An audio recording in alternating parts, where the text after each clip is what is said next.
नमस्कार दोस्तों, decode exam में आप सभी का स्वागत है। आज की क्लास में हम लोग डिस्कस करेंगे आरओ जीएस मॉक टेस्ट 82, जिसमें कि 35 प्रश्न होंगे। ये प्रश्न हिंदी और इंग्लिश दोनों माध्यम में दिए गए हैं और ये प्रश्न आपके आने वाली परीक्षाओं के लिए बहुत ही महत्वपूर्ण है।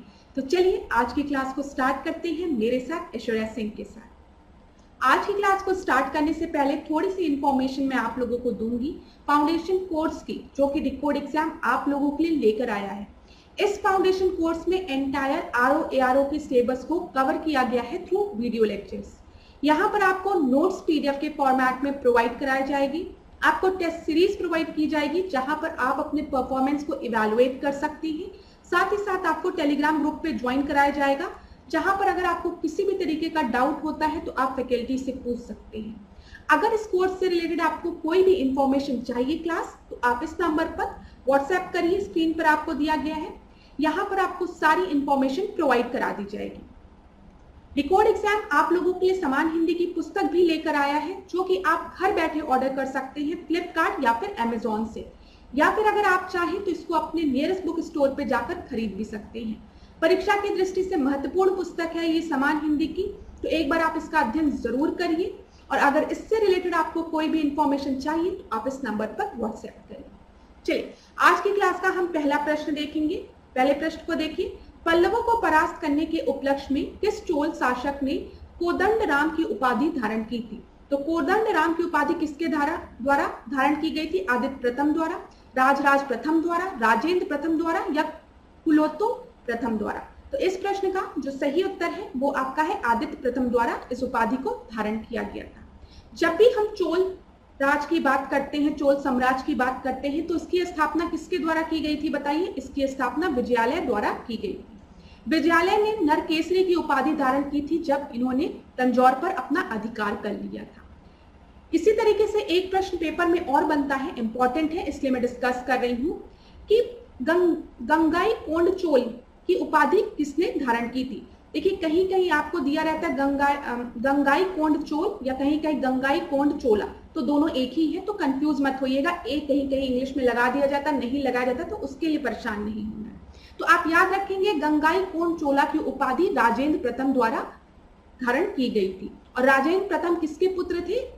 राजा राज प्रथम के। तो ये भी चीज आप याद रखिएगा। चलिए अगला प्रश्न हम देखते हैं। दूसरा प्रश्न है, कश्मीर घाटी स्थित है, कश्मीर वैली कहां पर लोकेटेड है?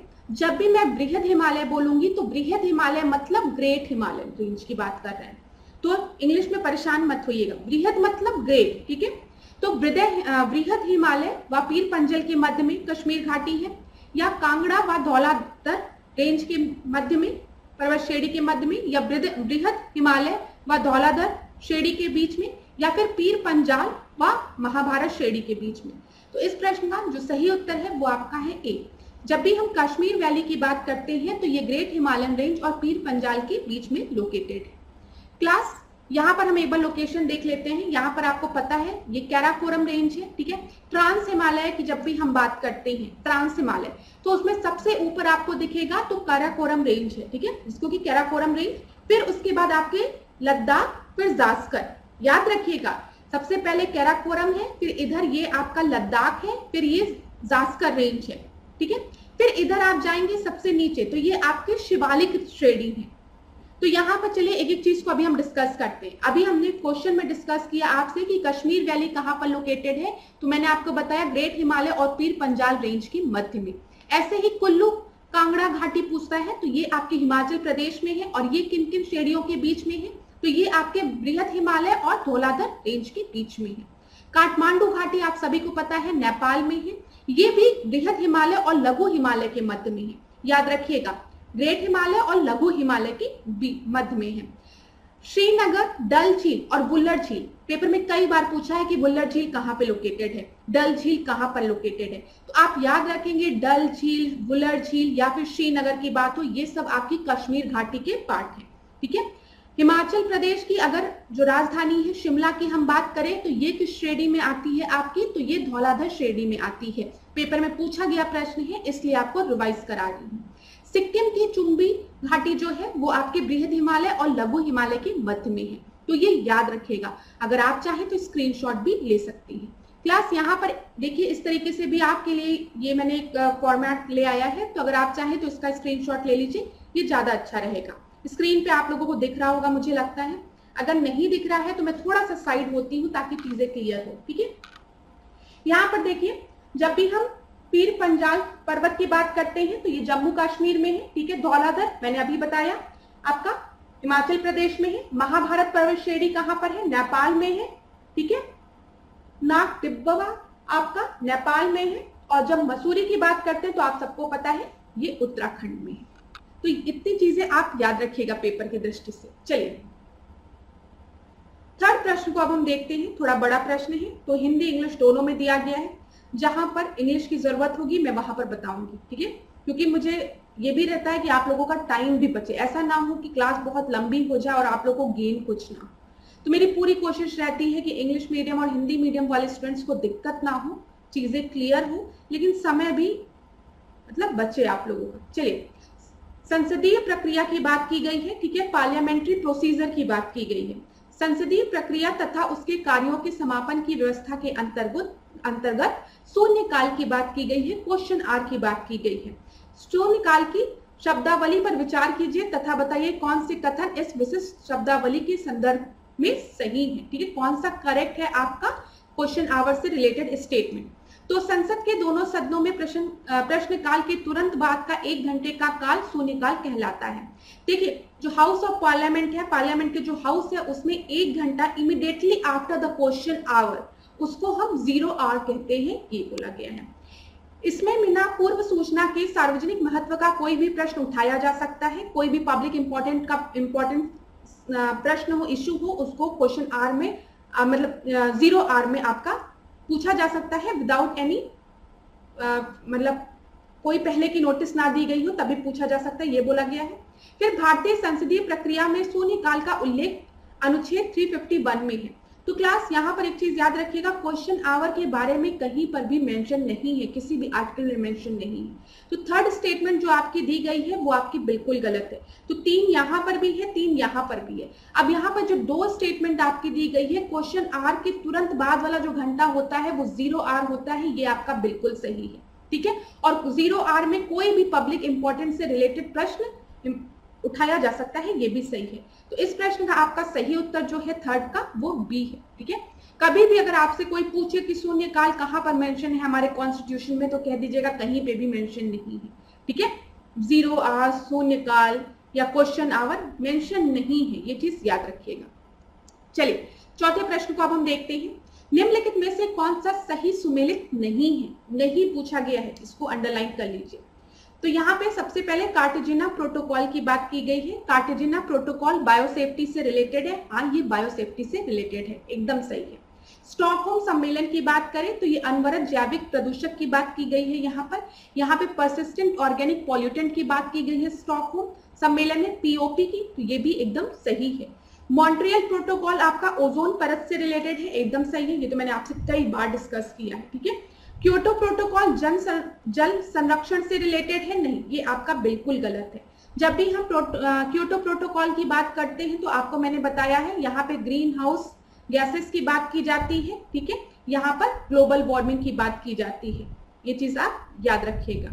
ठीक है, क्लाइमेट चेंज से रिलेटेड है ये। तो यहाँ पर आपका सही उत्तर क्या हो जाएगा? फोर्थ का डी आपका सही उत्तर हो जाएगा। 5वें प्रश्न को हम देखते हैं। निम्नलिखित कथनों को सावधानी पूर्वक पढ़िए और यह कौन महिला थी उनके बारे में पूछा गया। चलिए देखते हैं। इन्होंने भारत छोड़ो आंदोलन के दौरान ग्वालियर टैंक मैदान में राष्ट्रीय ध्वज फहराया था। ग्वालियर टैंक में राष्ट्रीय ध्वज फहराया था क्विट इंडिया मूवमेंट के समय। दूसरा है, यह दिल्ली की पहली निर्वाचित मेयर बनी। और तीसरा है, स्वतंत्रता प्राप्ति के बाद कांग्रेस पार्टी को छोड़कर कम्युनिस्ट पार्टी में शामिल हो गई। तो जब भी हम क्विट इंडिया मूवमेंट की बात करते हैं तो अरुणा आसफ अली का नाम याद रखिएगा। जब क्विट इंडिया मूवमेंट में बड़े बड़े लीडर्स को अरेस्ट कर लिया गया था तो उस समय अरुणा आसफ अली ने ग्वालियर टैंक पे जाकर झंडा फैलाकर क्विट इंडिया मूवमेंट को सपोर्ट किया था, ये चीज याद रखिएगा। और ये एक बहुत बड़ा काम था क्योंकि उस समय सारे जो आपके बड़े बड़े लीडर्स थे सब जेल में बंद थे कहीं ना कहीं। तो यहाँ पर डी आपका सही उत्तर है। ठीक है, चलिए व्याख्या मैंने आपको बता दिया। वहां पे जो पहला स्टेटमेंट था, ये पहली निर्वाचित महापौर बनी, ये भी सही है आपका। और इन्होंने 1948 में कांग्रेस को छोड़ दिया और सोशलिस्ट पार्टी को इन्होंने ज्वाइन कर लिया था। चलिए छठवें प्रश्न को अब हम देखते हैं। देखिए क्लास, हर जगह मैं व्याख्या को इसलिए नहीं बता रही हूँ क्योंकि कई जगह मैं व्याख्या को आपको बता देती हूँ क्वेश्चंस को समझाते समय, तो बार बार व्याख्या को पढ़ने का कोई मतलब नहीं होता है। जहां पे जरूरत होगी वहां पे मैं खुद आपको बताऊंगी। चलिए निम्नलिखित टिप्पणी को ध्यानपूर्वक पढ़िए और ये किस प्रोजेक्ट से रिलेटेड है ये आपको बताना है। तो सबसे पहले, यह दक्षिण भारत की सबसे बड़ी, ठीक है, दक्षिण भारत की बात हो रही है, तो पहला हिंट, सबसे बड़ी बहुउद्देशीय घाटी परियोजना है। ठीक है, यह आंध्र प्रदेश व कर्नाटक की संयुक्त परियोजना है। दूसरा हिंट, मतलब ये आंध्र प्रदेश और कर्नाटक में है दक्षिण भारत, चलिए वो तो हो गया। इसी में की संयुक्त परियोजना है जो कृष्णा की सहायक नदियों के संगम पर स्थित है। इसके अंतर्गत कर्नाटक के बेल्लारी जिले में हॉस्पेट के 5 किलोमीटर पश्चिम में मल्लापुर स्थान पर 2441 मीटर लंबा व 50 मीटर ऊंचा बांध बनाया गया है। तो क्लास यहाँ पर देखिए क्या क्या हिंट आपको मिला है। सबसे पहले दक्षिण भारत में सबसे बड़ी मल्टीपर्पज, ठीक है, मल्टीपर्पज वैली प्रोजेक्ट है। दूसरा ये आपके आंध्र प्रदेश कर्नाटक का ये आपका प्रोजेक्ट है, ठीक है, और कृष्णा नदी के ट्रिब्यूटरी पे है ये। तो यहाँ पर अगर आप इन 3 फैक्ट्स को देखेंगे तो यहाँ पर आपको आंसर मिलेगा तुंगभद्रा। डी आपका सही उत्तर है, छठवें का डी आपका सही उत्तर है। चलिए अगला प्रश्न हम देखेंगे। यहाँ पर अगले प्रश्न को देखने के पहले व्याख्या में हम देख लेते हैं कुछ। जब भाखड़ा नांगल डैम की बात होती है तो ये सतलज नदी पर है, याद रखिएगा, ठीक है। भाखड़ा नांगल बांध की जब भी हम बात करेंगे तो ये सतलज नदी पर है। हरिके बांध की बात करेंगे तो ये आपका ब्यास और सतलज नदी के संगम पर है। पेपर में प्रश्न पूछता है इसलिए बता रही हूँ। हीराकुंड बांध की बात करेंगे तो याद रखिएगा, हीरा है तो महान है तो महानदी पर है। हीराकुंड किस पर है? महानदी पर है। नागा अर्जुन सागर हाइड्रो इलेक्ट्रिक पावर प्लांट की जब हम बात करेंगे तो नाग पे कौन नाचा था? कृष्ण जी नाचते थे। तो नागा अर्जुन डैम किस पर है? ये आपका कृष्णा नदी पर है। सरदार सरोवर की जब हम बात करेंगे तो ये नर्मदा नदी पर है, गुजरात में है, ठीक है। फिर Koyna hydro electric power project की बात करेंगे तो ये कोयना नदी पर है और ये कहाँ का हाइड्रो इलेक्ट्रिक प्रोजेक्ट है? महाराष्ट्र का। याद रखिएगा सब। भारत में अगर सबसे ऊंचा बांध आपसे पूछा गया, ठीक है, सबसे ऊंचा बांध कौन सा है? तो याद रखिएगा टेहरी बांध। टेहरी बांध कहां पर है? उत्तराखंड में है। किस नदी पर है? भागीरथी नदी पर है। भारत में सबसे लंबा बांध अगर पूछा तो हीराकुंड बांध, याद रखिएगा। और हीरा एक महान वो है, मतलब सब पहनना चाहते हैं, तो याद रखिएगा हीराकुंड बांध आपका महानदी पर है, उड़ीसा में, ठीक है। भारत का सबसे पुराना बांध अगर आपसे पूछा तो आप याद रखेंगे कलनई बांध, जो कि तमिलनाडु में है। किस नदी पर है? कावेरी नदी पर है। तो इस तरीके से याद रखिएगा, यहां से प्रश्न बनते हैं इस बार, इसलिए रिवाइज कराया। अगला प्रश्न हम देखते हैं, 7वां प्रश्न। भारत में उगाए जाने वाले निम्नलिखित फलों पर विचार करिए, ठीक है। Which of the above is are mainly the tropical fruit based on the climate, ठीक है। तो यहाँ पे कौन कौन से आपके ट्रॉपिकल फ्रूट्स हैं ये पूछा गया है। आम, केला, अनानास। तो यहाँ पर आपके सारे ही ट्रॉपिकल फ्रूट्स हैं, ठीक है। डी आपका सही उत्तर होगा। कुछ अलग किस्म का प्रश्न था, यहाँ पर देख लीजिए। जब भी हम ट्रॉपिकल फ्रूट्स की बात करते हैं तो ये उष्णकटिबंधीय फल होते हैं, जिसमें आपके आम, पपीता, अनानास, काजू, कटहल, शरीफा, नट, चीकू, केला, कमर सब आते हैं, ठीक है। फिर उपोष्ण कटिबंधीय फल जो कि सब ट्रॉपिकल में अंगूर, संतरा, अमरूद आएंगे, ठीक है। टेम्परेट की अगर हम बात करेंगे तो आपको पता है टेम्परेट मतलब ये, अगर भारत में हम देखें तो ऊपर की तरफ आपको टेम्परेट रीजन दिखेगा, तो वहां पर देखिए सेब मिलता है, नाशपाती मिलता है, बादाम मिलता है, आलू बुखारा मिलता है, तो देख लीजिएगा। अच्छा क्लास, यहाँ पर जो एक सबसे इंपॉर्टेंट पॉइंट तो मैंने डिस्कस नहीं किया, हो सकता है पेपर में यहाँ से प्रश्न ना बने, जरूरी नहीं है, क्योंकि ज्यादातर फलों के बारे में नहीं पूछा जाता, पेड़ों के बारे में पूछा जाता है, जो कि मैंने इन्वायरमेंट क्लास में आपसे डिस्कस भी किया है कि चंदन के पेड़ कहाँ पाए जाते हैं, सागौन के पेड़ किस रीजन में पाए जाते हैं। तो अगर आपने इन्वायरमेंट की क्लास नहीं देखी है तो उसको देखिएगा, जो लास्ट क्लास थी उसमें हमने ये सब डिस्कस किया था। फलों के बारे में तो नहीं पूछा है, लेकिन प्रश्न बना है तो हमने डिस्कस किया। यहाँ पर आप याद रखिएगा, आपको जो सबसे इंपॉर्टेंट चीज याद रखनी है वो ये है कि फल उत्पादन से संबंधित अध्ययन, जिसको कि हम फल विज्ञान कहते हैं, उसको क्या कहा जाता है? पोमोलॉजी कहा जाता है। तो याद रखिएगा, पोमोलॉजी में हम क्या स्टडी करते हैं? फ्रूट्स के बारे में डिस्कस करते हैं, स्टडी करते हैं, ठीक है। अगला प्रश्न हम देखते हैं, 8वां प्रश्न। उत्तर प्रदेश में मनाए जाने वाले निम्नलिखित उत्सव या महोत्सव का अवलोकन कीजिए। चलिए देखते हैं। यहाँ पे सुलहकुल उत्सव है, राम बारात उत्सव है, कजरी महोत्सव है। ठीक है, तो इनमें से कौन सा महोत्सव आपके आगरा जनपद में मनाया जाता है? तो जब हम सुलहकुल उत्सव की बात करते हैं तो ये आगरा में मनाया जाता है। ये एक तरीके से हिंदू मुस्लिम यूनिटी को सेलिब्रेट करने के लिए मनाया जाता है। राम बारात उत्सव की बात करते हैं, राम बारात फेस्टिवल की बात करते हैं, तो ये भी आपका आगरा में ही लगता है। ठीक है, महोत्सव ये भी आपका आगरा में ही लगता है। कजरी की जब हम बात करते हैं तो ये आगरा में नहीं लगता है। ठीक है, ये आपका महोबा साइड में लगता है। तो यहाँ पर आपका सही उत्तर क्या होगा? 1 और 2 होगा। 8th का सी आपका सही उत्तर है। यहाँ पर देख लीजिए, राम बारात सुलहकुल हिंदू मुस्लिम एकता का यह उत्सव आगरा में मनाया जाता है। राम बारात भी आगरा में मनाया जाता है। कजरी महोत्सव की जब हम बात करते हैं तो ये महोबा मिर्जापुर में मनाया जाता है। अब क्लास यहाँ पर देख लीजिए, यहाँ पर उत्तर प्रदेश के कुछ प्रमुख मेले और उत्सव दिए गए हैं। तो एक बार आप देखिए, मैं स्क्रीन से एक बार हटती हूँ ताकि आपको चीजें क्लियर हो जाए। ठीक है, यहाँ पर देखिए लखनऊ महोत्सव जो है वो लखनऊ में मनाया जाएगा, कोई दिक्कत नहीं है। ठीक है, गंगा महोत्सव आपका बनारस में, पोलिको महोत्सव की बात करेंगे तो मथुरा में, परिक्रमा मेला की बात करेंगे तो अयोध्या में, कबीर मेला मगहर में। ठीक है, रामायण मेला याद रखिएगा चित्रकूट में, हरिदास जयंती वृंदावन में, सैयद सालार की जब हम बात करेंगे तो ये बहराइच में, पेपर में कई बार पूछा है। ठीक है, गढ़ मुक्तेश्वर गंगा मेला की बात करेंगे तो हापुड़ में, ये भी पेपर में पूछा गया प्रश्न है। वाराणसी पर्यटन उत्सव की बात करेंगे तो वाराणसी में कोई जरूरत नहीं है। त्रिवेणी महोत्सव प्रयागराज में कोई जरूरत नहीं है याद करने की। बटकेश्वर मेला के बारे में कई बार पूछा गया है, जो जिसके आगे मैं टिक लगा रही हूँ उसको जरूर याद रखिएगा, पेपर में पूछा गया है। बटकेश्वर मेला की बात करेंगे तो आगरा में, सोरो मेला कासगंज में। ठीक है, श्रावणी मेला फर्रुखाबाद में, राम बारात पूछा गया है जो कि आगरा में अभी हमने डिस्कस किया। देवी पाटन मेला आपका बलरामपुर में और नौचंदी मेला आपका मेरठ में। यहाँ पर क्लास जिन मेलों के आगे मैंने स्टार लगाया है उनको तो जरूर याद रखिएगा क्योंकि पेपर में पूछा गया है। जब यूपी स्पेशल का प्रश्न आपसे पूछा गया था तो वहां पर ये सब चीजें पूछी गई थी, तो इनका स्क्रीनशॉट ले लीजिए आप। अगला प्रश्न हम देखेंगे। 9वें प्रश्न को अब हम देखते हैं। वर्ष 1997 में विश्व पर्यावरण सम्मेलन आयोजित किया गया था। तो वर्ल्ड एनवायरनमेंट कॉन्फ्रेंस 1997 में कहां पे ऑर्गेनाइज की गई थी?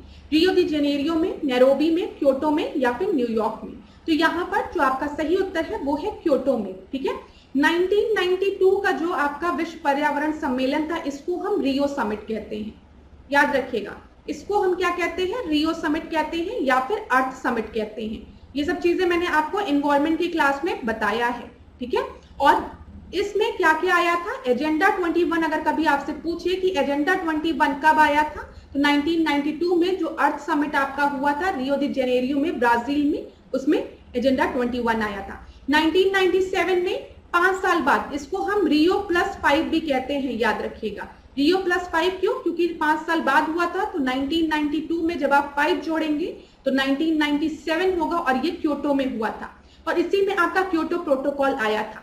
लेकिन आप एक चीज याद रखिएगा, क्योटो प्रोटोकॉल आपका फोर्स में कब आया था, लागू कब हुआ था? 2005 में। तो कंफ्यूज मत होइएगा। ठीक है, यहाँ पर आपका सी सही उत्तर है। 10वें प्रश्न को अब हम देखते हैं। वर्ष 2011 की जनगणना के अनुसार निम्नलिखित राज्यों को जनसंख्या के आधार पर बड़े से छोटे क्रम में व्यवस्थित करिए। तो यहाँ पर क्लास देखिए, सबसे पहले मध्य प्रदेश दिया है, आंध्र प्रदेश दिया है, फिर राजस्थान दिया है, फिर तमिलनाडु दिया है और आपको क्या बोला गया है, किस उसमें अरेंज करना है आपको? From in order of large to small. ठीक है, लार्ज टू स्मॉल में तो सबसे पहले आपका आंध्र प्रदेश हो जाएगा, फिर उसके बाद मध्य प्रदेश होगा, फिर तमिलनाडु, फिर राजस्थान। 2143 देखिए डी। 10th का डी आपका सही उत्तर है। क्लास देखिए, जब भी हम बड़े से छोटे क्रम की ओर चलेंगे तो यहाँ पर आप याद रखेंगे आंध्र प्रदेश, मध्य प्रदेश, तमिलनाडु, राजस्थान। ठीक है, लेकिन अगर पेपर में आपसे पूछता शीर्ष में कौन थे, जो सबसे टॉप में है, तो आप याद रखेंगे सबसे ज्यादा जनसंख्या उत्तर प्रदेश में है, फिर महाराष्ट्र में है, फिर बिहार में है। ठीक है, ये चीज आप याद रखिएगा। यहाँ पर आपकी पॉपुलेशन की बात की गई है, यहाँ पर उत्तर प्रदेश भी नहीं दिया गया है, महाराष्ट्र भी नहीं दिया गया है, ना ही बिहार दिया गया है। यहाँ पे इन्होंने स्टार्ट किया है आंध्र प्रदेश से, मध्य प्रदेश से राजस्थान से फिर नहीं, तमिलनाडु से फिर राजस्थान से, ये चीज आप याद रखिएगा। चलिए यहाँ पे व्याख्या देख लीजिएगा। चलिए अगला प्रश्न हम देखते हैं 11वां प्रश्न। 11वें प्रश्न को देखिए, उत्पादक से अंतिम उपभोक्ता तक खाद्य श्रृंखला के प्रत्येक स्तर पर पिछले स्तर की उपलब्ध ऊर्जा का 10% भाग ही स्थानांतरित हो पाता है, शेष ऊर्जा का ह्रास हो जाता है, या 10% ऊर्जा नियम किसके द्वारा दिया गया था। यहाँ पर याद करिए, मैंने आपको बताया था जब भी हम एनर्जी पिरामिड ड्रॉ करते हैं कुछ इस तरीके से, यहाँ पर आपके सबसे पहले प्रोड्यूसर्स होते हैं, फिर कंज्यूमर्स होते हैं, प्राइमरी कंज्यूमर, सेकेंडरी कंज्यूमर, ऐसे चलता है। मतलब यहाँ पर आपके उपभोक्ता होते हैं ना, यहाँ पे उत्पादक होता है, फिर इधर यहाँ पे प्रोड्यूसर मतलब उत्पादक, फिर इधर उपभोक्ता होती है। तो जब भी हम एक ट्रॉपिक लेवल से दूसरे ट्रॉपिक लेवल पे मूव करते हैं तो खाली 10% एनर्जी आपकी ट्रांसफर होती है। इस ट्रॉपिक लेवल से जब दूसरे पे फिर 10%, तो खाली 10% ऊर्जा आपकी ट्रांसफर होती है, बाकी जो 90% ऊर्जा होती है वो लॉस हो जाती है आपकी। ठीक है, ये चीज बोला गया है, ये आपको पता है, इसी को हम एनर्जी पिरामिड कहते हैं। और मैंने आपको बताया था जो एनर्जी पिरामिड होता है वो हमेशा अपराइट होता है, इस सीधा सीधा होता है, ये याद रखिएगा। कभी पेपर में अगर आपको दे क्या एनर्जी पिरामिड उल्टा हो सकता है, तो आप कहेंगे एनर्जी पिरामिड कभी भी उल्टा नहीं होता है, हमेशा एनर्जी पिरामिड अपराइट होता है, सीधा होता है, क्योंकि 10% एनर्जी ही लोअर ट्रॉपिक लेवल से अपर ट्रॉपिक लेवल में आपकी ट्रांसफर होती है, 90% आपकी लॉस में चली जाती है। और ये लॉ किसके द्वारा दिया गया था, लिंडमैन द्वारा दिया गया था। तो यहाँ पर 11th का ए आपका सही उत्तर है, याद रखिएगा। चलिए 12वें प्रश्न को अब हम देखते हैं। निम्नलिखित में से कहाँ सदाबहार वन पाए जाते हैं। तो एवरग्रीन फॉरेस्ट आपके कहाँ पाए जाते हैं, मालवा में, ईस्टर्न घाट में, वेस्टर्न घाट में, या फिर छोटा नागपुर प्लेटो में। जो आपके सदाबहार जो वन है, जो एवरग्रीन फॉरेस्ट है आपकी ट्रॉपिकल एवरग्रीन फॉरेस्ट, ये आपको वेस्टर्न घाट में मिलता है। और मैंने एनवायरमेंट क्लास में आपको बताया था कि जब भी ट्रॉपिकल एवरग्रीन फॉरेस्ट की बात आएगी भारत में, तो भारत में वेस्टर्न घाट में आपको ट्रॉपिकल एवरग्रीन फॉरेस्ट मिलेंगे, और आपको नॉर्थ ईस्टर्न स्टेट वाले रीजन में भी ट्रॉपिकल एवरग्रीन फॉरेस्ट मिलेंगे, सदाबहार वन मिलेंगे, जो कभी भी आपके सूखते नहीं है, पतझड़ नहीं आता है। यहाँ पर 13 प्रश्न को अब हम देखते हैं। लॉर्ड डलहौजी द्वारा विलय किए गए निम्नलिखित राज्यों को पहले से बाद के क्रम में स्थापित कीजिए, व्यवस्थित करिए। ठीक है, तो यहाँ पे देखिए सतारा है, झांसी है, करौली है, अवध है। तो सतारा की बात करें तो 1848 में यहाँ पर डॉक्ट्राइन ऑफ लैप्स लगा था। ठीक है, तो 1848 आपको पता है डलहौजी द्वारा डॉक्ट्राइन ऑफ लैप्स लिया गया था। तो यहाँ पे बोला गया कब इनका विलय हुआ, तो 1848 में सतारा में हुआ था, लास्ट पे अवध में हुआ था 1856 में। अवध के पहले करौली में हुआ था 1855 में। तो यहाँ पे अरेंज अगर आप करेंगे तो आप इस तरीके से अरेंज कर सकते हैं। सबसे पहले एक होगा, तो एक आपका 3 ऑप्शन में दिया है, लास्ट में आपका अवध होगा, उसके पहले करौली होगा, तो बी आपका सही उत्तर है। 13 का बी आपका सही उत्तर है। हम देख लेते हैं। देखिए डॉक्ट्राइन ऑफ लैप्स के थ्रू जो विलय हुआ था उसमें सबसे पहले आपका सतारा है, फिर जातपुर संबलपुर है 1849 में, 1850 में बगात है, फिर उदयपुर 1852 में है, झांसी जो है वो 1853 में है, अवध 1856 में है, करौली 1855 में है, नागपुर 1854 में। क्लास परीक्षा की दृष्टि से महत्वपूर्ण प्रश्न है ये, जनरली आपको अरेंज करने को देता है ये, क्योंकि अब सभी को पता है डॉक्ट्राइन ऑफ लैप्स जो है वो डलहौजी द्वारा लगाया गया था। ठीक है, लेकिन आप पेपर में प्रश्न क्या पूछता है कि सबसे पहले कहाँ लगा था, तो आप याद रखिएगा सतारा में लगा था, उसके बाद जैतपुर में लगा था। अगर हम यहाँ पर यूपी की देखें तो अवध में आपका 1856 में लगा था, और अगर हम बात करेंगे झांसी की तो 3 साल पहले झांसी में लगा था 1853 में। तो ये याद रखिएगा। देखिए हर चीज आप याद नहीं रख सकते, लेकिन कुछ अगर पॉइंट्स आप याद रखेंगे तो उसको क्रोनोलॉजिकल ऑर्डर में आप लगा सकते हैं। जैसे पहला याद रख लीजिए सतारा, और आखिरी याद रख लीजिए अवध। और अवध जैसे याद रखेंगे 1856 में, रिवॉल्ट के 1857 के 1 साल पहले आपके अवध में डॉक्ट्राइन ऑफ लैप्स लगाया था इन्होंने। ठीक है, तो आपको याद रहेगा 1856 क्रांति के 1 साल पहले, और जैसे ही अवध आएगा आप याद रखेगा कि मैम ने बोला था इसके 3 साल पहले झांसी में लगा था, तो 1853 भी आपको याद रहेगा। तो इस तरीके से याद किया करिए, चीजें याद रहेगी। चलिए अगला प्रश्न देखते हैं, 14 प्रश्न।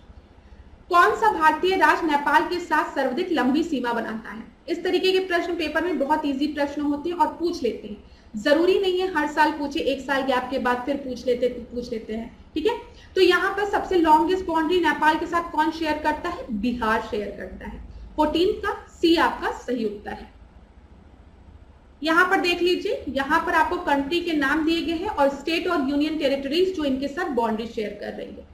पाकिस्तान की बात करते हैं तो जम्मू कश्मीर, लद्दाख, पंजाब, राजस्थान, गुजरात, ठीक है। नेपाल की बात करेंगे उत्तराखंड, उत्तर प्रदेश, बिहार, वेस्ट बंगाल, सिक्किम, ठीक है। लास्ट क्लास में हमने डिस्कस किया था कि नेपाल के साथ उत्तर प्रदेश के कौन कौन से डिस्ट्रिक्ट अपनी बाउंड्री शेयर करते हैं, ये हमने डिस्कस किया था। अब आप क्या करो, उसको रिवाइज करो और कमेंट बॉक्स में मुझे बताओ। वैसे नहीं बताते हो आप लोग, मुझे पता है, लेकिन तब भी मेरा कर्तव्य है आपको बोलना। जैसे स्कूल में टीचर का कर्तव्य रहता था कि स्टूडेंट्स को होमवर्क देना, वैसे मेरा भी कर्तव्य है आपको एक बार चीजें कहना कि एक बार रिवाइज कर लो। तो बताना मुझे उत्तर प्रदेश के कौन कौन से डिस्ट्रिक्ट अपनी बाउंड्री नेपाल के साथ शेयर करते हैं। यहाँ पर चाइना के साथ लद्दाख, हिमाचल प्रदेश, उत्तराखंड, सिक्किम, अरुणाचल प्रदेश, ठीक है। अफगानिस्तान के साथ लद्दाख, म्यांमार के साथ अरुणाचल प्रदेश, नागालैंड, मणिपुर, मिजोरम। बांग्लादेश के साथ भारत अपनी सबसे बड़ी सीमा शेयर करता है, ये आपको पता होगा। और बांग्लादेश में अगर हम बात करें, बांग्लादेश में सबसे ज्यादा बाउंड्री कौन सा, मतलब आपका ये स्टेट आपका शेयर करता है, तो याद रखिएगा वेस्ट बंगाल, ठीक है। भूटान के साथ सिक्किम, वेस्ट बंगाल, असम, अरुणाचल प्रदेश। ये आपको पता है ना, भारत अपनी सबसे ज्यादा जो बाउंड्री है वो इंटरनेशनल बाउंड्री की जब हम बात करें तो बांग्लादेश के साथ शेयर करता है और वेस्ट बंगाल उसमें सबसे ज्यादा हिस्सा रहता है। चलिए 15 प्रश्न को अब हम देखते हैं। कौन सा अनुच्छेद भाग 4 में वर्णित तत्वों को लागू करने में राज्य को इंगित करता है कि उसका यह कर्तव्य है कि वह इस भाग में अंतर्विष्ट तत्वों को विधि बनाते समय लागू करे तथा साथ ही यह भी बताता है कि यह किसी न्यायालय द्वारा परिवर्तनीय नहीं है। अब यहाँ पे परिवर्तनीय नहीं है, ठीक है। चलिए यहाँ पर देखते हैं हम इंग्लिश में। Which article indicate that the state is applying the element mentioned in part 4 that it is its duty to apply the element contained in this provision contained in this part while formulating the law, and it also state that it is not enforceable by any court। तो यहाँ पर याद रखिएगा class, यहाँ पे DPSP की बात हो रही है, डायरेक्टिव प्रिंसिपल की बात हो रही है, नीति निर्देशक तत्वों की बात हो रही है। जब भी हम नीति निर्देशक तत्वों की बात करते हैं तो मैंने आपको बताया है कि ये एक डायरेक्शन होता है स्टेट के लिए, मतलब ये कुछ नीतियां होती है स्टेट के लिए जिनको कि स्टेट को ध्यान में रखते हुए लॉ को बनाना चाहिए, ठीक है। निर्देश दिया जा रहा है, इसको इन्फोर्स नहीं कराया जाता है किसी भी न्यायालय द्वारा। तो ये किस चीज में बोला गया है, बी में बोला गया है, 37 आर्टिकल में बोला गया है। 15 का आपका बी आपका सही उत्तर है। चलिए अब यहाँ पर कुछ प्रमुख आपके नीति निर्देशक तत्व दिए गए हैं, जैसे पंचायत, ग्राम पंचायत आपका किस आर्टिकल में दिया गया है, पेपर में कई बार पूछा गया है, तो याद रखिएगा 40, ठीक है, डीपीएसपी में। इसी तरीके से कई बार पूछा गया है यूनिफॉर्म सिविल कोड की, जो कि अभी न्यूज में बहुत है, वो किसमें बोला गया, आर्टिकल 44 में, ठीक है। कृषि एवं पशुपालन से, एनिमल हस्बेंड्री से रिलेटेड 48 में, याद रखिएगा। 48A जो है आपका पर्यावरण का संरक्षण तथा संवर्धन और वन तथा वन्यजीव की रक्षा, तो इन्वायरमेंट से रिलेटेड है।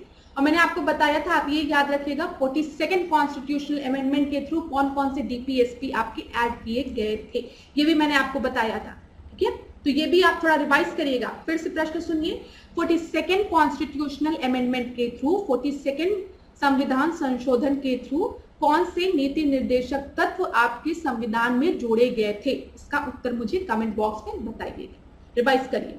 51 वाला और 50 वाला बहुत इंपॉर्टेंट है, क्योंकि पेपर में अक्सर देखा गया है 51 और 50 को, ठीक है, इंटरचेंज कर देते हैं। 50 में लिख देते हैं अंतरराष्ट्रीय शांति एवं सुरक्षा की अभिवृद्धि की बात की गई है, इंटरनेशनल पीस को प्रमोट करने की बात की गई है। और 51 में कार्यपालिका और जुडिशरी को, एग्जीक्यूटिव और जुडिशरी को सेपरेट करने की बात की गई है। लेकिन आप याद रखेंगे 50 में, सही याद रखिएगा, 50 में एग्जीक्यूटिव और जुडिशरी को सेपरेट करने की बात की गई है और 51 में इंटरनेशनल पीस को प्रमोट करने की बात की गई है, ठीक है, याद रखिएगा। जो भी चीज बता रहे हैं इंपॉर्टेंट है। अच्छा, ये कौन सा प्रश्न है जरा देख ले हम लोग, यहाँ पे तो दूसरा 15, ये 16वां प्रश्न है, 16 प्रश्न है, इसको सही करिए। यहाँ पर देखिए महाजनपद दिए गए हैं और राजधानी दी गई है, तो चलिए देखते हैं। चेंदी की राजधानी क्या थी, मल की राजधानी क्या थी, कम्बोज की क्या थी, मत्स्य की क्या थी। कम्बोज, पीठ पे से बोझ को कम करो तो उसके लिए क्या करोगे, बोझ को हटा दोगे, तो सी का 4 हटक, तो सी का 4th आपका 2 जगह दिया गया है, ठीक है। चेंदी की बात करें तो चेंदी, देखिए जब आपको सी का फोर्थ पता है तो ए का तो सेकंड होगा ही, यहां से इतना तो क्लियर हो गया है। तो चेंदी का सुक्तिमती तो होगा ही, ठीक है। फिर यहाँ पर देखिए जब हम मल की बात करते हैं, ठीक है, तो मल का आपका क्या है, पावापुर है, ठीक है, ये याद रखिएगा, मल का क्या है, पावापुर है। और जब हम मत्स्य की बात करते हैं, मत्स्य मतलब ऐसे याद कर सकते हैं, मत्स्य मतलब मछली, मछली एक विराट जानवर है, ठीक है, तो विराट नगर, ऐसे याद करने का तरीका बता रही। बोझ को हटाओगे तो हटक हो गया कम बोझ, ठीक है, मत्स्य मछली एक विराट जानवर है तो हटक, ठीक है, सॉरी जो मछली जो है वो विराट जानवर है तो उसका आपका हो गया विराट नगर मत्स्य का। तो यहाँ पर आपका सही उत्तर बी हो जाएगा, ठीक है क्लास। अब देख लीजिए हम जब महाजनपद की बात कर रहे हैं तो काशी, बनारसी, कौशल, श्रावस्ती, अंग, चंपा, चेंदी, शक्तिमती, वत्स, कौशंबी, कुरु, इंद्रप्रस्थ, पांचाल की बात करेंगे तो काम्पिल या अहिछत्र, मत्स्य की बात करेंगे तो विराटनगर, सुरसेन, सुर कहाँ पे मिले सुर मेरा तुम्हारा ताजमहल, ताजमहल से मथुरा, ऐसे याद रखो, सुरसेन मथुरा, ठीक है, अस्मक, अस्मक पैठान या पोर्टल या फिर आपका पोतन, कुछ भी, अवंती, उज्जैन, गांधार, तक्षशिला, कम्बोज हटा दो तो हटक, वज्जी, वैशाली, फिर मल, कुशीनगर, आपको पता है मल कुशीनगर जहां पर महात्मा बुद्ध को क्या मिला था, निर्वाण की प्राप्ति हुई थी। पावा में क्या हुआ था, चलो बता दो, ये तो महात्मा बुद्ध से रिलेटेड है, पावा किससे रिलेटेड है, ये भी डिस्कस किया है, थोड़ा सा नॉलेज को बताओ। मगध की बात करेंगे तो गिरिब्रज या राजगृह। चलिए अगला प्रश्न देखते हैं हम, ये आपका 17वां प्रश्न है, 17 करिए इसको। भारतीय राष्ट्रीय आंदोलन की निम्नलिखित में से कौन सी घटना सबसे बाद में हुई थी? तो मुस्लिम लीग की स्थापना की बात करेंगे। मुस्लिम लीग की स्थापना कब हुई थी बताओ? 1906 में हुई थी। कामागाटा मारू प्रकरण की अगर हम बात करेंगे तो ये 1914 में हुआ था, ठीक है। जो शिप था भारत आया, पहले ये आपका कनाडा जाने वाला था, वहां पे इसको रोकने नहीं दिया गया, फिर इसको भारत भेज दिया गया। होम रूल लीग आंदोलन की शुरुआत की बात करेंगे तो ये कब हुआ है? 1916 में। कौन कौन है? एनी बेसेंट, बाल गंगाधर तिलक। हार्डिंग बम कांड की अगर हम बात करेंगे तो ये 1912 का समय है, ठीक है। तो यहाँ पर सबसे बाद में कौन सी घटना घटी है? होम रूल मूवमेंट की। तो यहाँ पर सी आपका सही उत्तर होगा, ठीक है, 1916 याद रखिएगा। 18वां प्रश्न देखते हैं। वर्ष 1857 के विद्रोह का नेतृत्व मथुरा में किसके द्वारा किया गया था? तो मथुरा में किसके द्वारा किया गया बताइए? देवी सिंह, गजाधर सिंह, कदम सिंह या जयदयाल सिंह? तो देवी सिंह द्वारा आपका 1857 का रिवॉल्ट मथुरा में आपका इसका नेतृत्व किया गया था, लेड किया गया था, ठीक है। गजाधर सिंह की जब हम बात करेंगे तो जी से गजाधर सिंह, जी से गोरखपुर। तो गोरखपुर में जो आपका विद्रोह था उसका नेतृत्व किसने किया था? गजाधर सिंह ने किया था। कदम सिंह की बात करेंगे, कदम सिंह ने मेरठ में विद्रोह किया था। और जयदयाल और हरदयाल की बात करेंगे तो इन्होंने राजस्थान के कोटा में विद्रोह किया था, याद रखिएगा, इंपॉर्टेंट है। 19वें प्रश्न को देखते हैं। निम्नलिखित कथनों पर विचार कीजिए। क्योटो प्रोटोकॉल जलवायु परिवर्तन से संबंधित है, अभी हमने डिस्कस किया है, climate change, global warming, green house gases, Kyoto protocol, ठीक है। वर्ष क्योटो उपसंधि वर्ष 2005 में लागू हुई थी। मैंने आपको बताया था 1997 में क्योटो में आपका क्लाइमेट चेंज का कॉन्फ्रेंस हुआ था, लेकिन वहां पर क्योटो प्रोटोकॉल प्रस्तुत किया गया था, लेकिन ये लागू कब से हुई है, फोर्स में कब से आई है? 2005 में। तो यहाँ पर आपका सही उत्तर क्या हो जाएगा? दोनों ही सही है आपका, ठीक है। 19 का सी आपका सही उत्तर है। चलिए अगला प्रश्न हम देखते हैं, 20वां प्रश्न। 20वां प्रश्न देखिए, सूची 1 दी गई है, सूची 2 दी गई है, दोनों को सुमेलित करना है, ठीक है। तो यहाँ पर प्रधानमंत्री धन योजना, स्मार्ट सिटी योजना, प्रधानमंत्री वय वंदना योजना और आयुष्मान भारत योजना।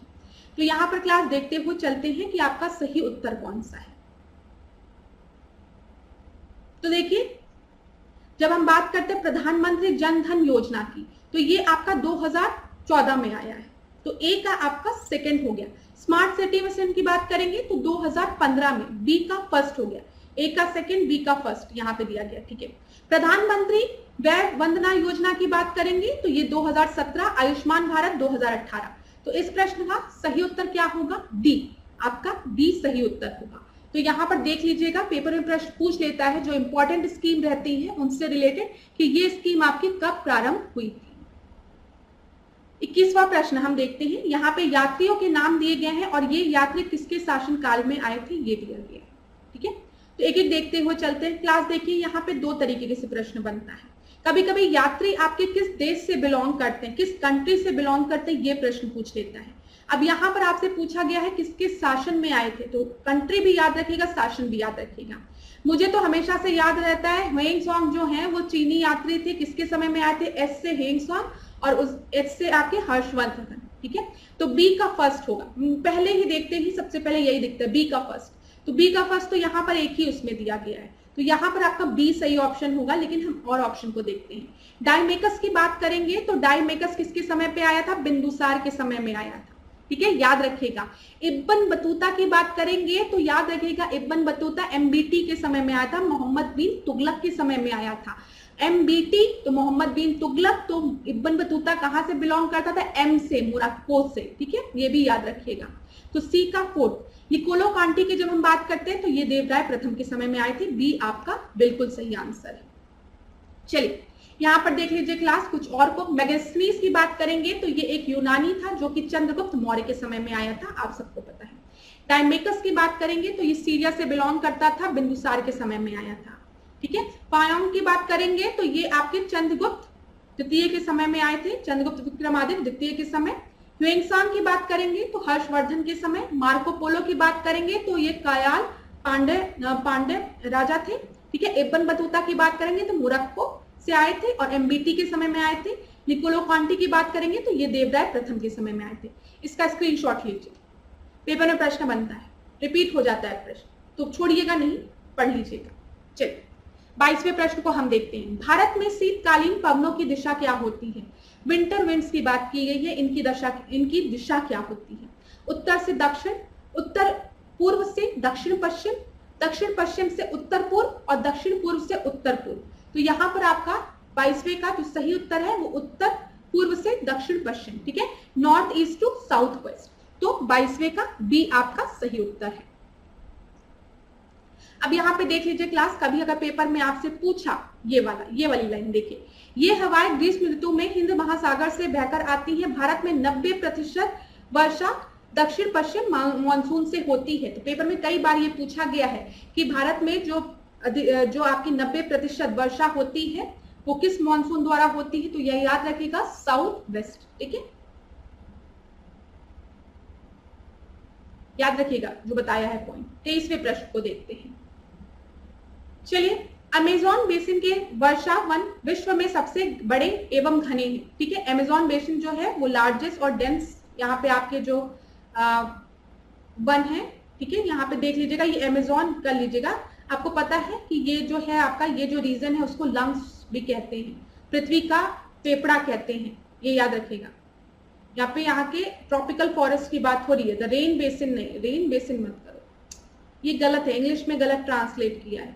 आप डालो tropical forest of Amazon basin, ये ट्रॉपिकल अमेज़न बेसिन का जो ट्रॉपिकल फॉरेस्ट है वो लार्जेस्ट है, डेंस है, ऐसे डालो। रेन बेसिन कुछ नहीं है, गलत ट्रांसलेट कर दिया, तो इसको सही कर लेना। ठीक है, शंकुधारी वन मुख्यतः शीतोष्ण कटिबंधीय क्षेत्र में पाए जाते हैं। जो कॉनिफरस फॉरेस्ट होते हैं, मैंने आपको बताया है, जिनके की पेड़ ऐसे ऐसे ऐसे ऐसे क्रिसमस वाले होते हैं। ठीक है, ये इनको कॉनिफरस इसीलिए कहते ही हैं। ये मेनली आपके टेम्परेट रीजन्स में पाए जाते हैं, एकदम सही है। ठीक है, फिर शीतोष्ण कोटधारी वन, ठीक है, temperate coniferous forest biome, taiga one biome भी कहा जाता है इनको टैगा फॉरेस्ट भी कहा जाता है। देखिए, जब भी हम पोल पे ना, इधर आपको पता है ये अगर पृथ्वी है तो इधर आपको सबसे पहले ट्रॉपिक वो रीजन है, इक्वेटोरियल रीजन है। ठीक है, फिर इधर आपको पता है ट्रॉपिक ऑफ कैंसर है, फिर ट्रॉपिक ऑफ कैप्रिकॉर्न इधर की तरफ है। ये पूरा रीजन आपका ट्रॉपिकल रीजन हो जाता है। उसके ऊपर टेम्परेट रीजन होता है, टेम्परेट के ऊपर आपका टैगा रीजन होता है, और फिर इधर टुंड्रा रीजन होता है, एकदम जो सबसे ठंडा एरिया होता है सबसे ऊपर, उसको हम टुंड्रा रीजन कहते हैं, जो पूरे साल बर्फ से ढका रहता है जिनका लैंड। ठीक है, उसके नीचे आपके टैगा रीजन होते हैं, टेम्परेट रीजन के ही पार्ट होते हैं। समझ में आ रहा होगा आप लोगों को, कोशिश कर रही हूँ। शीतोष्ण कोटधारी वन की बात की गई है। ठीक है, तो टेम्परेट रीजन को शीतोष्ण रीजन कहते हैं। ठीक है, कोई दिक्कत नहीं हुई होगी। एक बार यहाँ पर मैं ड्रॉ कर देती हूँ, हो सकता है वहां पे दिखाना हो।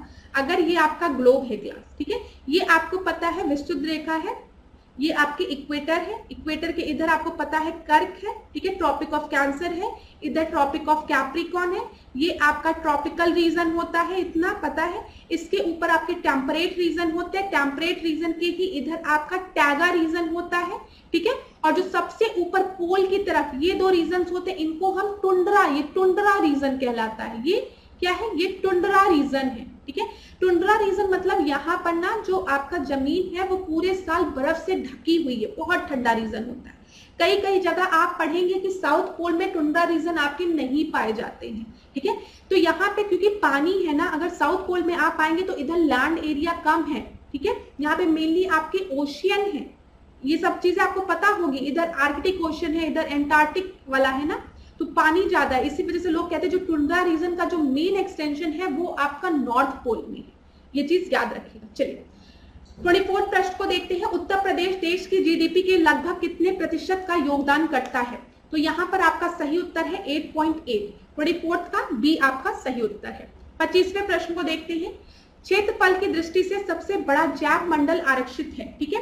Largest biosphere reserve in the term of the area कौन सा है आपका? मन्नार की खाड़ी, डिब्रू सिखोवा, पन्ना या फिर दिहांग दिमाग। यहाँ पर आपका सही उत्तर है मन्नार की खाड़ी।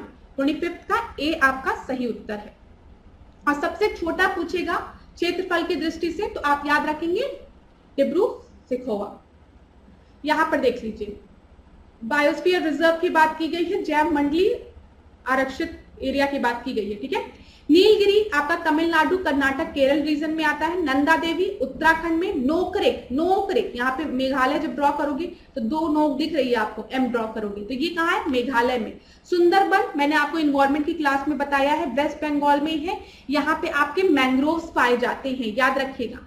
मन्नार की खाड़ी तमिलनाडु, मानस असम में है, ठीक है। ग्रेट निकोबार अंडमान निकोबार में।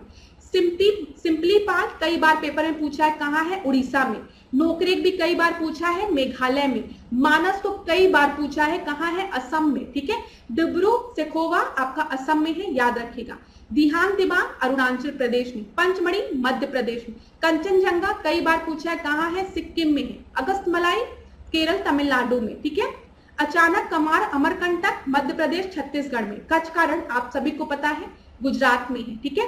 कोल्ड डेजर्ट पेपर में कई बार पूछा है, ये कहां पर है? हिमाचल प्रदेश में, ठीक है। शेषाचलम पहाड़ी आंध्र प्रदेश में, पन्ना मध्य प्रदेश में। याद रखिएगा, स्क्रीनशॉट लेना है तो आप ले सकते हैं। 26वें प्रश्न को अब हम देखते हैं। निम्नलिखित तत्वों में से कौन सा कथन सत्य है? प्रत्येक धन विधेयक एक वित्त विधेयक होते हैं। जितने भी आपके मनी बिल होते हैं वो फाइनेंस बिल होते हैं।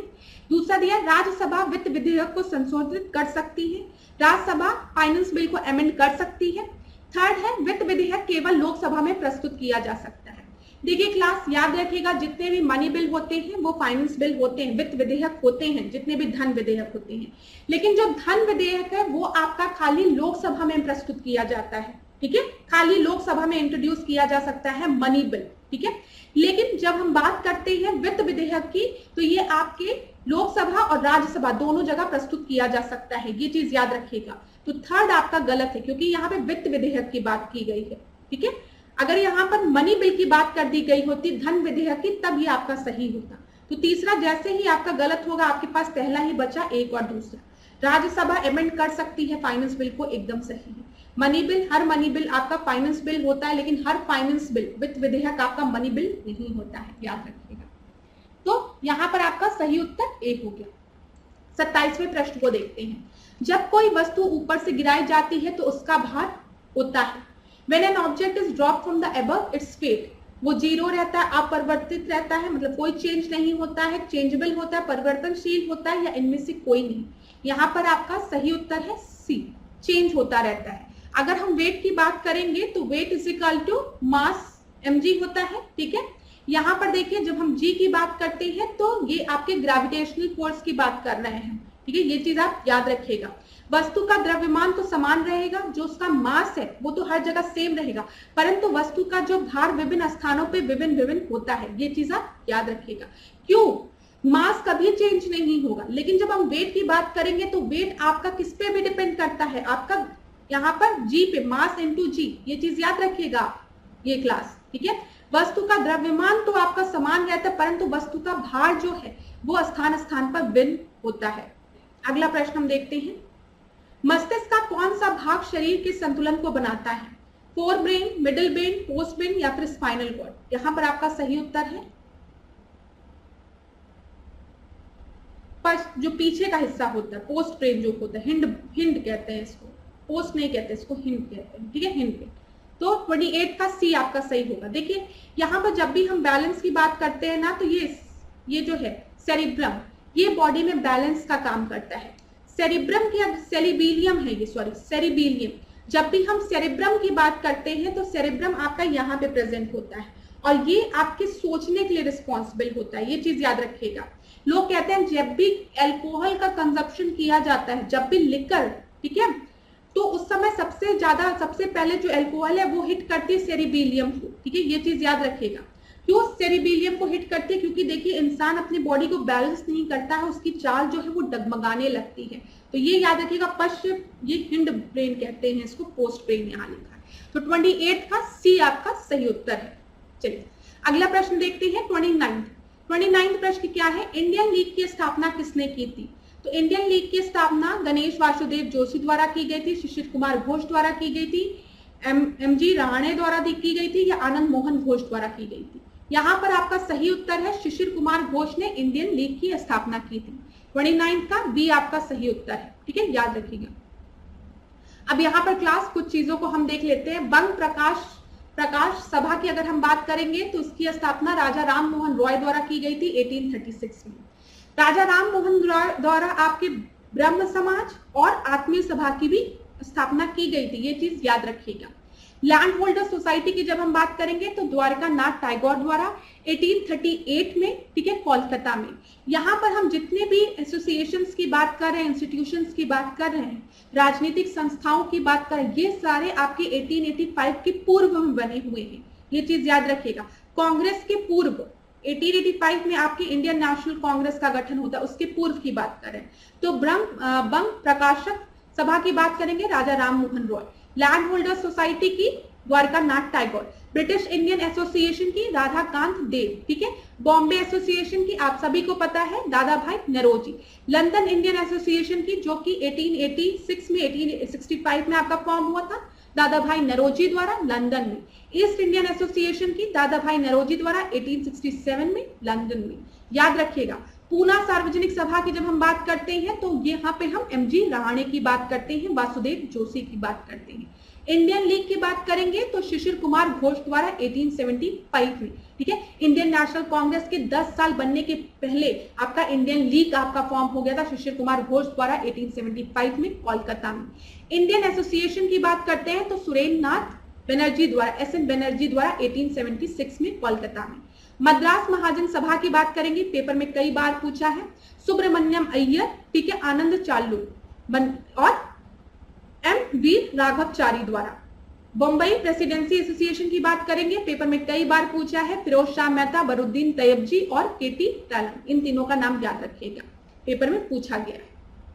चलिए 30वें प्रश्न को अब हम देखते हैं, निम्नलिखित कथनों पर विचार कीजिए। विचार करना है तो विचार करते हैं। चलिए, हेमेटाइट लोहे का 79% भंडार भारत के पूर्वी क्षेत्र में स्थित है, तो ईस्टर्न, ठीक है, छोटा नागपुर वाला साइड में देखो ऐसे करके। फिर हेमेटाइट लोहे में लोहे का अंश 60 से 70% तक होता है, यह मुख्यतः धारवाड़ एवं कटप्पा शैल में पाया जाता है, ठीक है।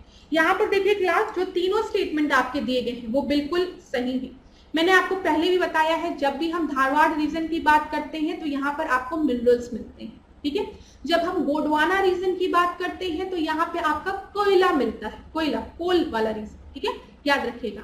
और 79% हेमेटाइट जो है वो आपके ईस्टर्न भारत में पाए जाते हैं, एकदम सही है, ये सब चीजें सही है। तो यहाँ पे सी आपका सही उत्तर है। देखिए 79% भंडार पूर्वी क्षेत्र में, असम में, बिहार में, छत्तीसगढ़ में, झारखंड में, उड़ीसा में और उत्तर प्रदेश में स्थित है, ठीक है, जहां पर मुख्यतः भंडार उड़ीसा में, झारखंड, छत्तीसगढ़, कर्नाटक तथा गोवा में स्थित है, ये चीज याद रखिएगा। चलिए, अच्छा यहाँ पर देखिए ये दिया गया है, कभी कभी पेपर में ये भी पूछ लेता है आयरन के ओर्स के बारे में, तो मैग्नेटाइट, हेमेटाइट, लिमोनाइट, ठीक है, सिडोराइट, ठीक है, तो ये याद रखिएगा। सबसे ज्यादा परसेंट किसमें? लोहे का इसमें मैग्नेटाइट में, फिर हेमेटाइट में, फिर लिमोनाइट में। ये याद रखिएगा सीक्वेंस। 31 प्रश्न को देखते हैं।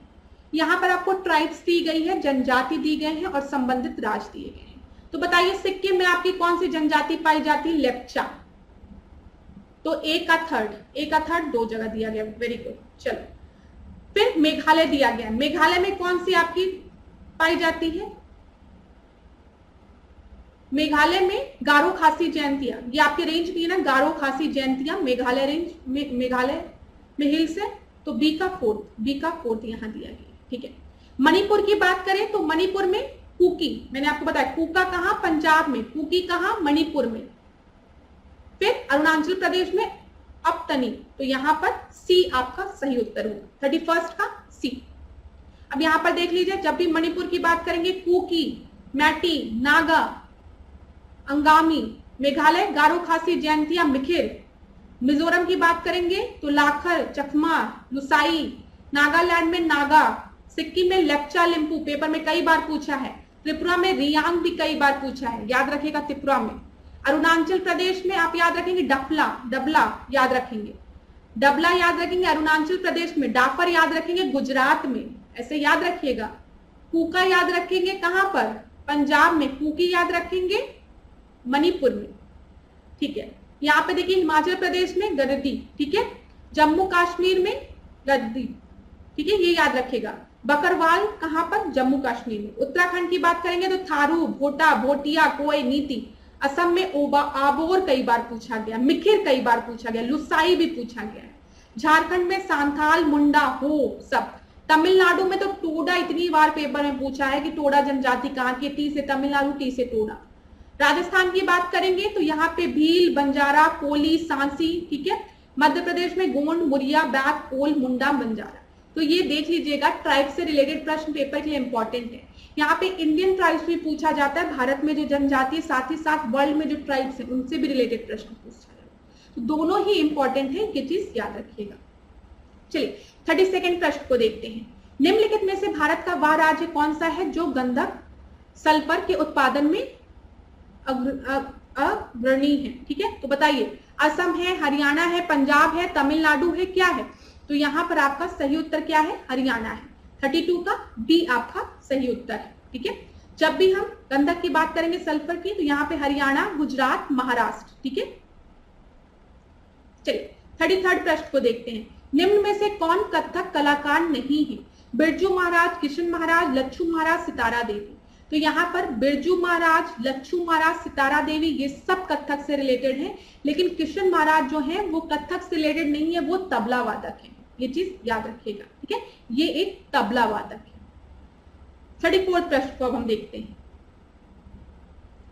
जनगणना पे है। 2011 की जनगणना के अनुसार भारत की कुल आबादी की 18.50% जनसंख्या उत्तर प्रदेश में रहती है। 2011 की जनगणना के अनुसार देश की कुल शहरी जनसंख्या में उत्तर प्रदेश का प्रथम स्थान है। तो यहाँ पर क्लास अगर दोनों ही स्टेटमेंट आप देखेंगे, दोनों ही स्टेटमेंट आपके इनकरेक्ट है, गलत स्टेटमेंट। क्यों?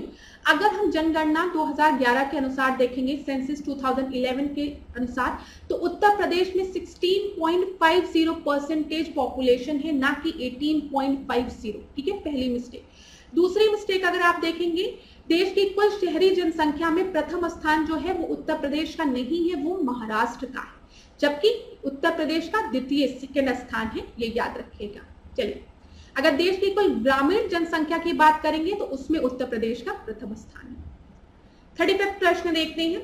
उत्तर प्रदेश के संदर्भ में निम्नलिखित में से कौन सा एक सत्य सुमेलित है? ठीक है, सही है।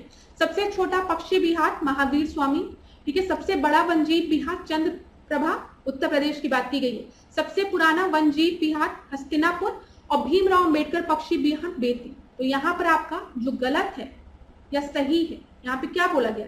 यहाँ पर आपको बोला गया कौन सा सत्य सुमेलित है, ठीक है। तो यहाँ पर सबसे सही जो है आपका वो है भीमराव अम्बेडकर पक्षी विहार जो है वो बेती में है। 35 का डी। अब देख लेते हैं सबसे बड़ा पक्षी विहार की अगर हम बात करेंगे तो उत्तर प्रदेश का है लाख बहोश्री, जो कि कहाँ पर है? कन्नौज में है। सबसे पुराने की बात करेंगे तो शहीद चंद्रशेखर आजाद पक्षी विहार, जो कि नवाबगंज उन्नाव में है। सबसे बड़े की अगर हम बात करेंगे तो हस्तिनापुर जो कि मेरठ में है, सबसे छोटा महावीर स्वामी जो कि ललितपुर में, और सबसे पुराना चंद्रप्रभा। तो ये भी पेपर की दृष्टि से इंपॉर्टेंट है अगर यूपी स्पेशल का प्रश्न बनता है।